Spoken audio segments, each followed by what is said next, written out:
Welcome to the creation of material humanity, part 1 of selections from the Gnostic Hammadi library.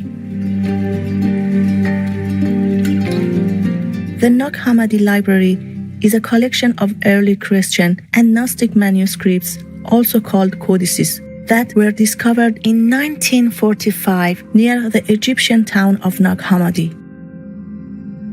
The writings in these ancient books date back nearly 2,000 years. Their discovery and translation have helped scholars to re-evaluate early Christian history and the nature of Gnosticism, an approach that is emphasized in these texts. Gnostics believe that a divine spark exists within each person, through which a direct experience of God can be achieved. Today, the precious Hammadi manuscript collection is housed in the Coptic Museum in Cairo, Egypt. We now invite you to join us to hear excerpts from The Creation of Material Humanity from the tripartite tractate in the Hammadi library. In Gnostic terms, the Aeon represents a level of divine perfection that came from God the Father and is without form. Within the creation of a physical realm, divinity can still be present, but is no longer perfect. In this context, spiritual liberation involves repenting the mistakes of physical existence, so that we may return to the formless divinity of the Aeon. Another concept in Gnostic teachings is Logos. Logos symbolizes the universal divine principle as expressed through physical form. One such representation of Logos in Gnostic scriptures is the Son of God, Lord Jesus Christ. The creation of material humanity, the matter which flows through its form, is a cause by which the invisibility which exists through the powers for them all, for as they beget before them and destroy.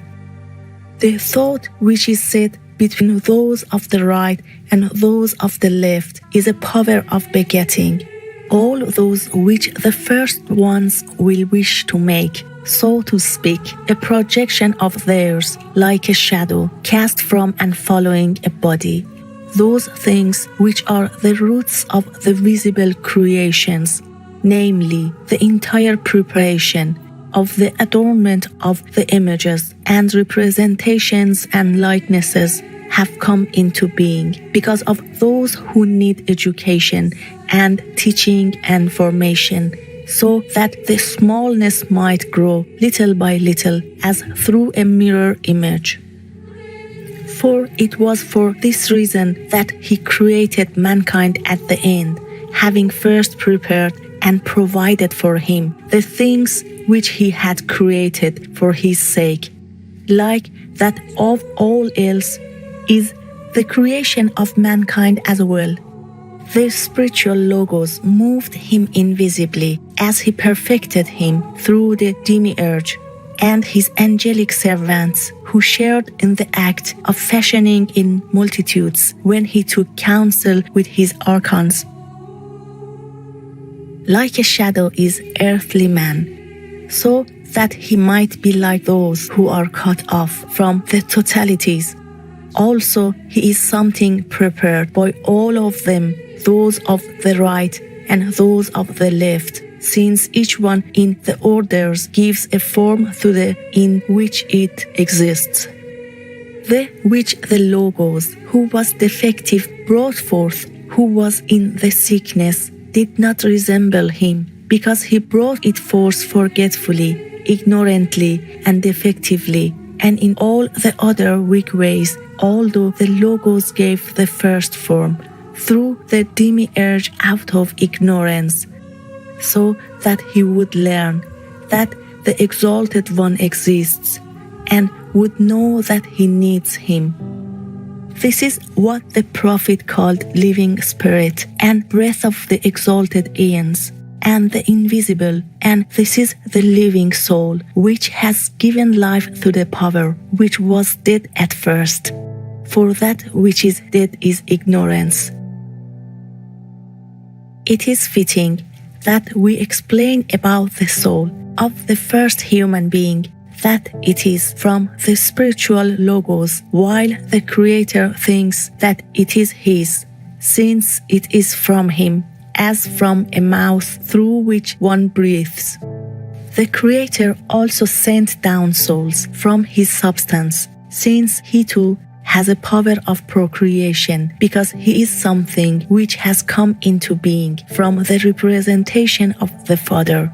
Also, those of the left brought forth, as it were, men of their own, since they have the likeness of being. The spiritual substance is a single thing and a single representation, and its weakness is the determination in many forms. As for the substance of the psychics, its determination is double, since it has the knowledge and the confession of the Exalted One, and it is not inclined to evil because of the inclination of the thought. As for the material substance, its way is different, and in many forms, and it was a weakness which existed in many types of inclination. The first human being is a mixed formation and a mixed creation, and a deposit of those of the left and those of the right, and a spiritual world whose attention is divided between each of the two substances from which he takes his being. Therefore it is said that a paradise was planted for him, so that he might eat of the food of 3 kinds of tree, since it is a garden of the threefold order, and since it is that which gives enjoyment. The noble elect substance which is in him was more exalted. It created and it did not wound them.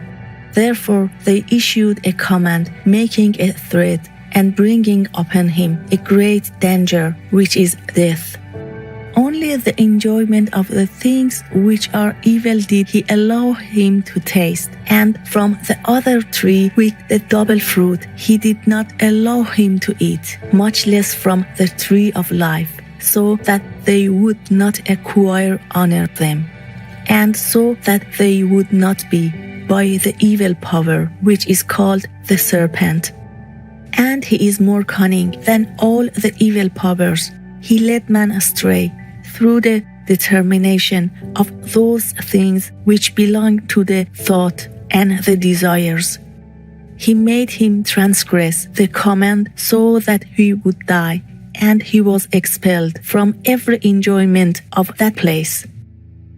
This is the expulsion which was made for him when he was expelled from the enjoyments of the things which belong to the likeness and those of the representation. It was a work of providence, so that it might be found that it is a short time until man will receive the enjoyment of the things which are eternally good, in which is the place of rest.